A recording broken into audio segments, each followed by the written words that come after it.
మనం ఈ వీడియోలో యునెస్కో అంటే ఏమిటో క్లారిటీగా ఈ వీడియోలో తెలుసుకుందాం. ముందుగా యునెస్కో అంటే ఇది ఒక ఐక్యరాజ్య సమితి అనుబంధ సంస్థ. ఇక్కడొచ్చేసి యునెస్కో ఫుల్ ఫామ్ వచ్చేసి మనకు యుఎన్ అంటే యునైటెడ్ నేషన్, ఈ అంటే ఎడ్యుకేషనల్, ఎస్ అంటే సైంటిఫిక్, సి అంటే కల్చరల్, ఓ అంటే ఆర్గనైజేషన్. ఈ విధంగా యునెస్కో అంటే United Nation educational, scientific, cultural organisation. దీని యొక్క యునెస్కో యొక్క హెడ్ క్వార్టర్ వచ్చేసి మనకు ప్యారిస్‌లో ఉంది. ప్యారిస్ అంటే ఫ్రాన్స్ దేశం. అదేవిధంగా దీన్ని ఎప్పుడు స్థాపించారంటే 1945 నవంబర్ 16 దీన్ని లండన్‌లో జరిగిన సమావేశంలో నిర్ణయించారు. ఈ యునెస్కోను ఏర్పాటు చేయాలని. ఈ యొక్క రాజ్యాంగం వచ్చేసి మనకు 1946 నవంబర్ 4న అమల్లోకొచ్చింది. అంటే యునెస్కోను స్థాపించిన ఒక సంవత్సరం తర్వాత దీని యొక్క రాజ్యాంగం అనేది అమల్లోకొచ్చింది. దీని యొక్క డైరెక్టర్ జనరల్ వచ్చేసి మనకు అడ్రే అజౌలే. అడ్రే అజౌలే ఫ్రాన్స్ దేశానికి చెందిన వ్యక్తి.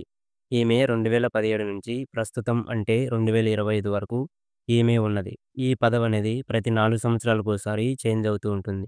కానీ ఈమె 2021లో తిరిగి నామినేట్ అవ్వడం వల్ల 2025 సంవత్సరంలో కూడా ఈమె డైరెక్టర్ జనరల్‌గా ఉన్నది. నెక్స్ట్ వచ్చేసి దీనిలో సభ్య దేశాలు మనకు 195 ఉన్నాయి. 195లో మనకు 193 ఐక్యరాజ్య సమితి సభ్య దేశాలు. రెండొచ్చేసి మనకు పరిశీలన దేశాలు. ఆ పరిశీలన దేశాలు 2లో ఒకటి పోలిసీ, సెకండ్ పాలస్తీనా. ఇవి 2 ప పరిశీలన దేశాలుగా ఉన్నాయి. దీని యొక్క కీలక విధులు.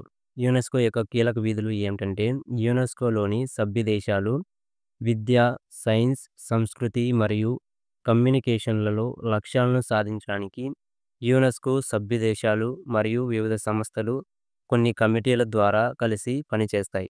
ఈ విధంగా సైన్సు, విద్య, సంస్కృతి, కమ్యూనికేషన్‌లో లక్ష్యాలను సాధించడానికి ఈ యునెస్కో అనేది ఏర్పాటు చేయడం జరిగింది.